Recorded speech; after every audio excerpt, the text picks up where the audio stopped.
Sveiki! Tātad es esmu Normons Tirāns, inženiergrupa Kurbats, praktizējošs inženieris, inženierzinātņu doktors, bet galvenokārt projektētājs. Un cits starpā darbojos Latvijas valsts standarta darba grupās, arī Eirokodeks CEN darba grupās, un mūsu redzeslokā ir arī nākošās paudzes Eirokodeksa nacionālais pielikums, un esam to studējuši. Cits starpā betona konstrukcijas ir labi pazīstams. Šeit ir daži piemēri no mūsu būvēm. Uzreiz ķeršos klāt un mēģināšu pastāstīt, kas tad mums ir jauns nākošās paudzes Eirokodeksā attiecībā uz ilgtspēju. Tātad pirmais nākošās paudzes Eirokodeksā ir, viņš pats par sevi ir divreiz biezāks, un viņam nāk līdzi arī tikpat biezs klāsts ar dažādiem pielikumiem. Kopā ir 400 lapas puses. Tai skaitā ir pielikums esošā ēku apsakošanai, un šis pielikums ir pavisam uz 20 lapām, diezgan apjomīgs un diezgan informatīvs, tāds pilns. Un manā skatījumā to vajadzētu kā vienu no aktuālākajiem ilgtspējas pasākumiem skatīties, jo, kā mēs zinām, tad viszaļākā, visilgtspējīgākā, ar vismazāko CO2 nospiedumu ēka ir tā ēka, kas jau ir uzbūvēta, nevis tās, kas mēs vēl jauksim, pārbūvēsim un tā joprojām. Tātad šajā pielikumā ir uzskaitīts, ir diezgan detalizēta informācija, kā iegūt datus par betonu un par stiegrām, ja mēs neko daudz par to visu nezinām. Tātad mēs ņemam, testējam,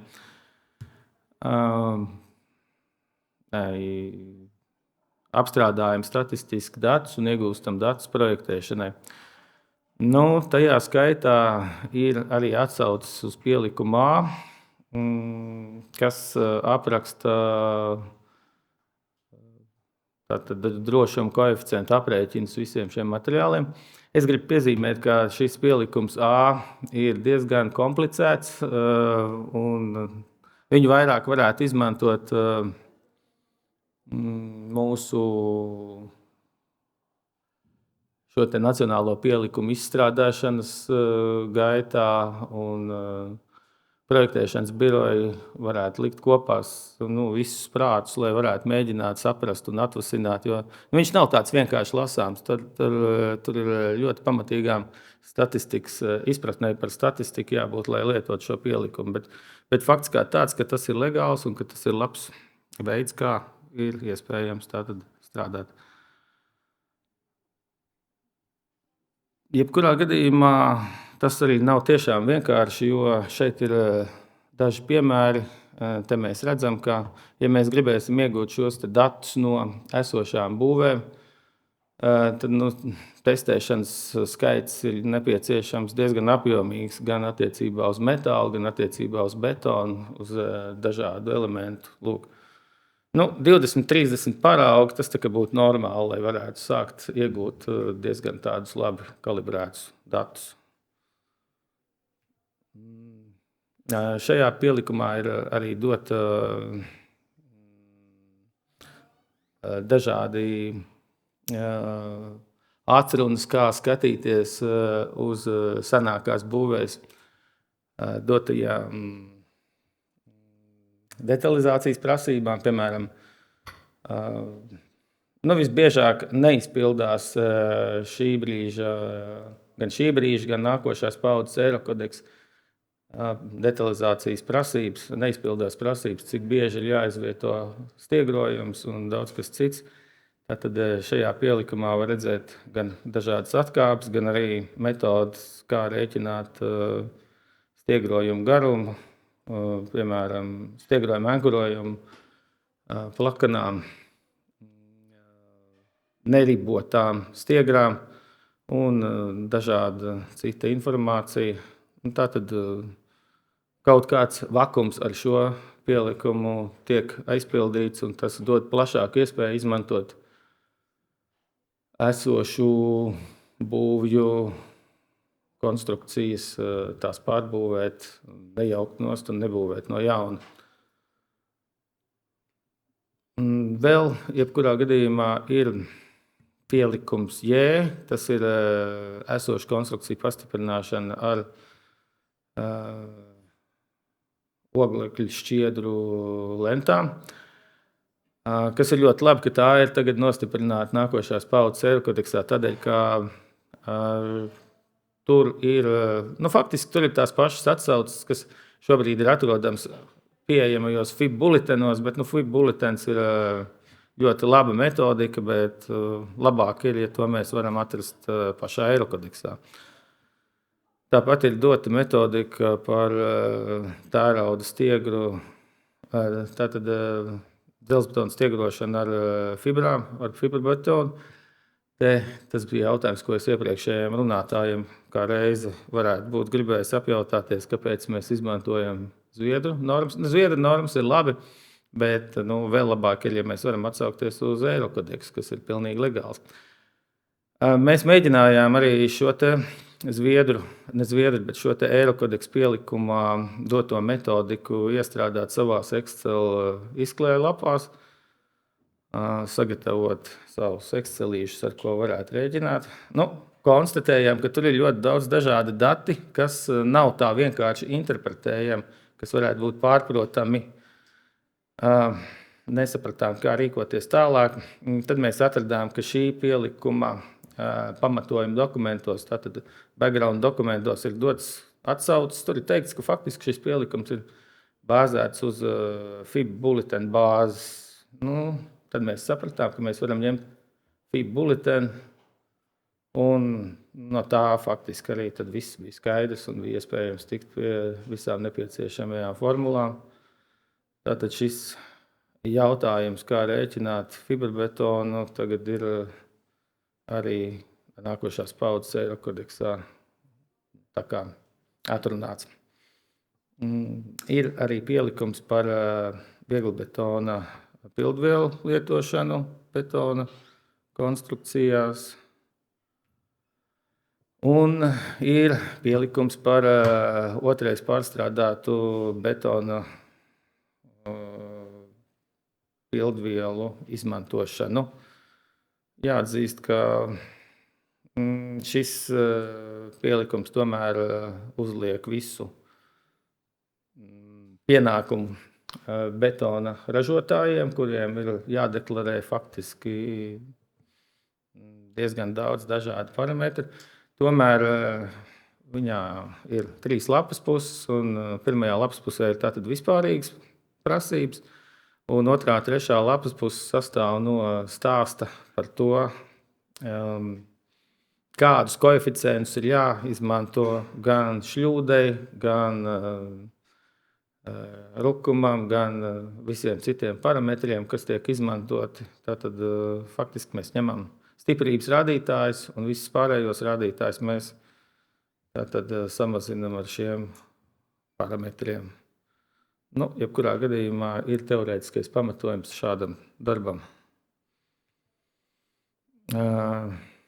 Jāatzīmē, ka varētu teikt, ka tas nav tieši par šo te zaļo betonu un visiem šiem te zaļajiem cementiem. Tas ir vispār jebkuram cementam un jebkuram betonam ir iespējams tātad rēķināties ne tikai ar 28 dienu vecumu, bet ar līdz 91 dienu vecuma stiprības parametriem. Bet skaidrs, ka tas ir ļoti būtiski un ļoti nozīmīgi visiem šiem zaļajiem betoniem, kuriem, kā jau šīs dienas laikā mēs dzirdējām, daudz šie parametri uzņem stiprību, uzņem apgrieziens tikai pēc ilgāka laika. Un tas ir ok, tad, ja šīs konstrukcijas tiek slogotas nevis pēc 28 dienām, bet pēc pieņemtā vecuma. Vēl ir jāatzīmē, ka tas ir dots pamatojuma dokumentos, šajos background dokumentos ir aprakstīts, vērsta uzmanība uz to, ka ir jāskatās, vai atsauce ir uz šo te FCK, vai tā ir atsauce uz 28 dienu vecumu. Un, ir atsevišķi dati, kurus jebkurā gadījumā ir jāņem no 28 dienu vecuma. Es saprotu, ka šī te betona stiprība ir jāmēra 2 reizes 28 dienu vecumā un pēc tam tajā references vecumā. Jāpiezīmē, ka atslēgas izmaiņa vēl ir. Tas manā skatījumā ir pats būtiskākais, ka ir parādījies šis explosion resistance klases koncepts, un šis koncepts paredz sekojošo, ka mēs novērtējam, kāda ir betona veiktspēja attiecībā uz karbonizāciju un kāda ir šī betona veiktspēja attiecībā uz klorīdiem. Un tātad XS un XD, kā arī jau iepriekš minētajām XC klasēm, ir doti parametri. Tā ideja ir tāda, ka nevis tā kā šobrīd mēs apskatāmies, ka mums būs, teiksim, XC2 klases betons nepieciešams, kuram ir vēl kādas īpašības, kas tiek prasīts, un tad mēs attiecīgi izvēlamies, pieprasam rūpnīcai konkrēto aizsargs, konkrēto betonu klasu, un projektējam atbilstoši viņam nepieciešamajam aizsargslānim, bet mēs tātad noskaidrojam, kāda ir šī klase, noskaidrojam, kāda ir šī betona veiktspēja, un pēc tam izvēlamies atbilstošu aizsargslāni. Tā. Ir uzskatīts, ka XC, XS un XD klases ir tās, kas sastāda apmēram 80% no visu izmantotā betona. Un šobrīd Eirokodeksā ir iedoti dati šim te lielākajam apjomam. Bet tas, kas mums viennozīmīgi pietrūkst, mums pietrūkst tieši informācija par šīm te betona veiktspējas klasēm. Un tā būtu jābūt aprakstītai nākošajā 206. betonu izgatavošanas standartā, kurš es tā pieņemu, ka nākošu gadu viņam ir jānāk gatavam. Pagaidām, kamēr viņš nav, mums tiešām nav informācijas par to, kas tur būs. Tur būs patiesībā bumbiņi betona ražotāju pusē. Tur būs kopīgi mums laikam jāskatās. Bet tas dotu iespēju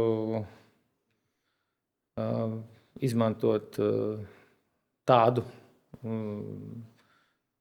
faktiski novērtēt betonu veiktspēju un pēc tās izvēlēties stiegra aizsargslāni. Varētu izmantot arī tātad ar šīm te otrais pārstrādātajām pildvielām un ar šiem te zaļajiem cementiem varētu būt problēmas iegūt tādu stiprību, tādus datus, kādi ir nepieciešami, teiksim, XC4, XD2 betoniem vai kaut kam tam līdzīgam. Un attiecīgi mēs noskaidrojam, ko mēs varam iegūt un paredzam biezāku aizsargslāni. Ir jāpiezīmē, šeit ir norādīts, ka XRC klases tātad apraksta betonu faktiski korozijas ātrumu. Un tas nozīmē, ka Lūk, šis XRC1, XRC2 nenozīmē, ka tie ir vājāki betoni, un XRC6, XRC7, ka tie būtu stiprāki. Tieši otrādi. Tātad XRC1 ir tāds betons, kuram ir augstāka veiktspēja, un XRC7 tāds, kurā notiek šī karbonizācija ātrāk. Lūk, šis ir no background dokumentiem. Tātad karbonizācijas dziļums 90% fraktila milimetros 50 gadu laikā, un XRC1 tātad būs 7 mm, un XRC7 būs 49 mm. Un attiecīgi prognozējams, ka XRC7 varētu būt nepieciešama stiprības klase C20-25, un XRC4 tas varētu būt C30-37. Tātad šis pēdējais cipars rāda karbonizācijas ātrumu, un tas attiecās arī uz visiem pārējiem. Un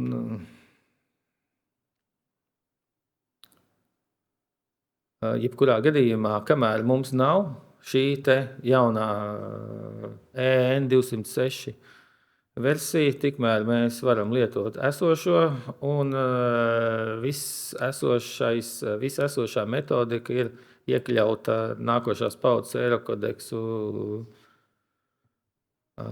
P pielikumā, kas šeit ir nosaukts kā Alternative Cover Approach for Durability, bet patiesībā tas ir tieši tas pats, kas jau šobrīd ir aprakstīts Eirokodeksā. Un es saprotu, ka industrijai šeit ir jāpārkārtojās un jāsāk spēt dot apliecinājums konkrētām betona veiktspējas klasēm, un kamēr tas nav, tikmēr droši vien, ka mēs strādāsim ar šo P pielikumu. Es gribēju parādīt vienu nelielu piemēru vēl beigās. Tātad mums ir XRC3 klase varētu būt šādai ēkai. Te var strīdēties, kāds var prasīt vairāk, kāds mazāk. Tas vienmēr ir tāds diskusijas un inženieru lēmumu jautājums.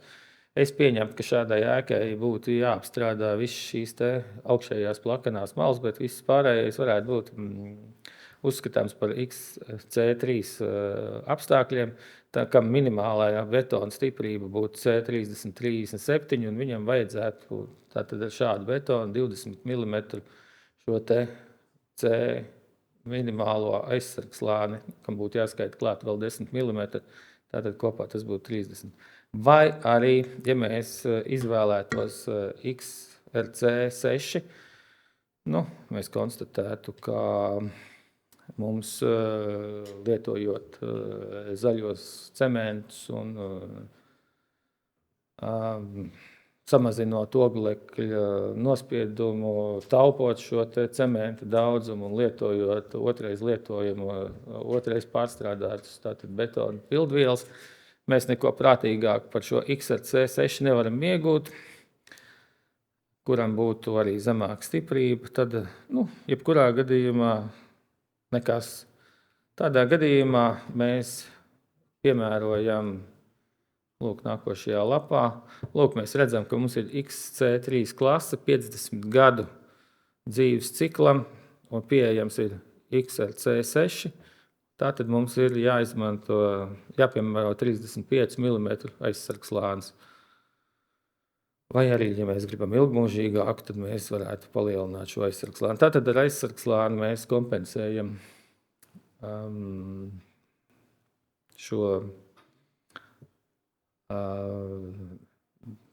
betona, varbūt tā teikt, netik augstu veiktspēju konkrētajā parametrā.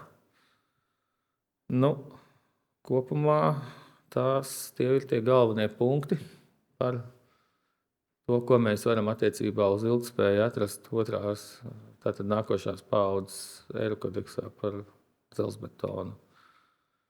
Kā varbūt ir kādi jautājumi?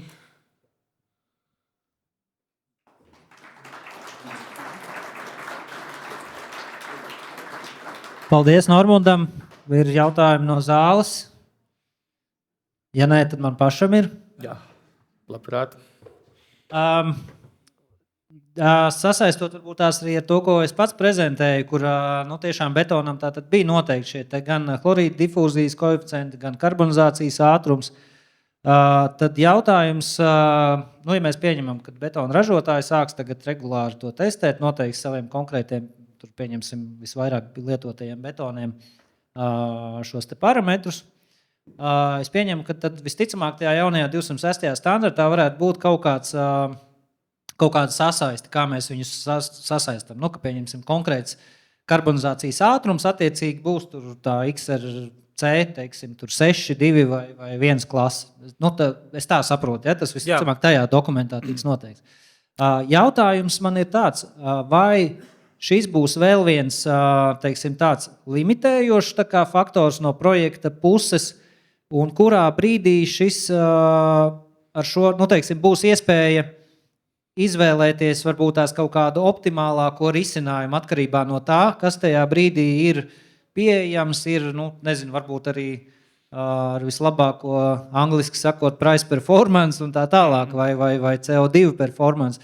Respektīvi, vai pieņemsim šāda te XRC 6 klase betonam jau būs ielikta projektā. Skaidrs, ka mēs drīkstēsim lietot visticamāk zemāku klasi, jo tas paredzēs, ka tā tad noturīgāku betonu un potenciāli aizsargslāni var samazināt. Ja?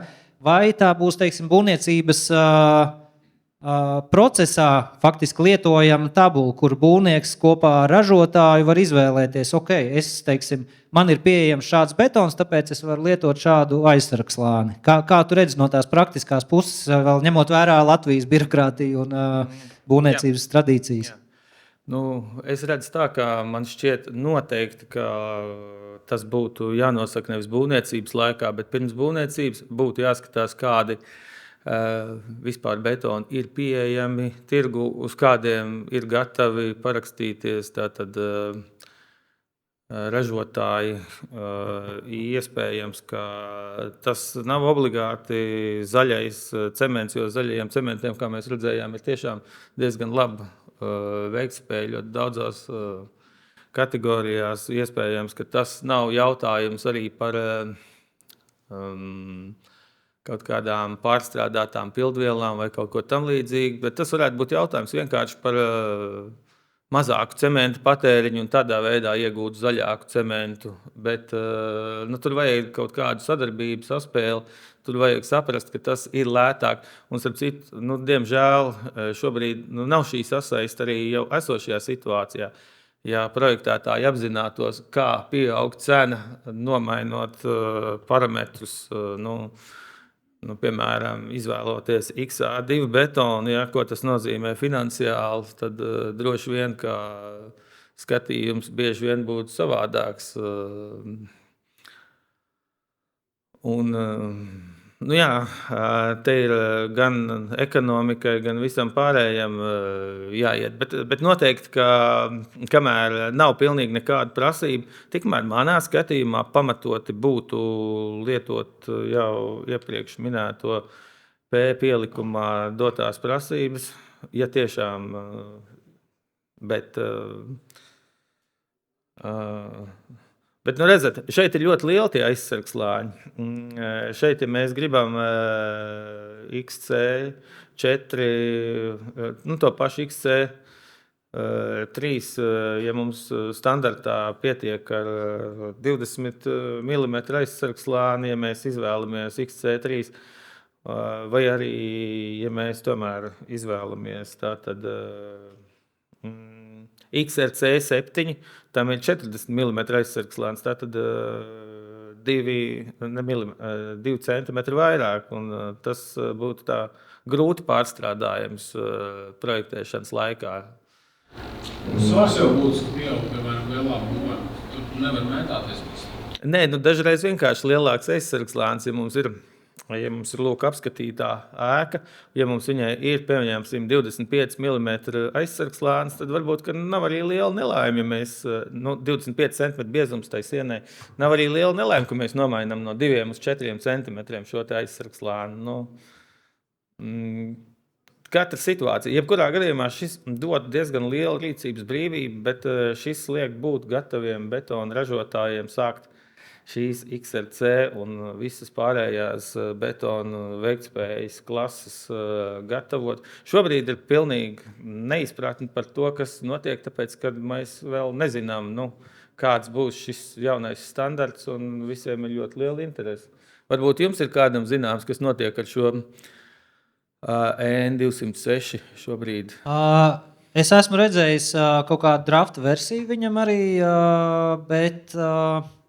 Cik es zinu, nākošais gads viņam vajadzētu it kā iznākt. Teorētiski, praktiski atkal ir ļoti daudz komentāri no visām Eiropas dalību valstīm, vai izdosies visus tos komentārus apstrādāt un vienoties par vienotu standartu versiju, kas tiešām iznāks nākošajā gadā. Es maz ticu, bet, ja godīgi tajā drafta versijā, kurā es redzēju, tādas precīzas sasaistes tāpatās nebija ar šo teiksim, ERC klasēm ar kaut kādām konkrētiem parametriem betonā, un tas būs atstāts jebkurā gadījumā nacionālā līmenī. Un, lai mēs pēc tam vēl nacionālā līmenī varētu izstrādāt paši no jauna kaut ko izgudrot, es domāju, tas ir... Nākošā 5 gadu. Labākajā gadījumā. Tā. Bet es sadzirdēju, ka tā sadarbība un tāda sazobe starp projektētājiem un arī betona ražotājiem tuvākajā nākotnē būs vēl būtiskāka, bet kā tikt pāri tam, kā mēs arī šodienas laikā dzirdējām, cik strauji attīstīsies visa cementa industrijā, nāks jaunie cementa veidi tuvāko, arī 5 gadu laikā, ja? Un kā pārvarēt to, ka no brīža, kad kaut kas tiek uzprojektēts, ierakstīts projektā, līdz faktiskajam būvniecības brīdim paiet gads vai 2, un uz to brīdi jau iespējams tie materiāli jau pat vairs nebūs pieejami, kur bija tad, kad to ierakstīja. Ja? Tā kā tas būs jauns izaicinājums, kas ir saistīts ar visu šo, ko mēs šīs dienas laikā esam runājuši. Jā, skatīsimies. Labi, paldies.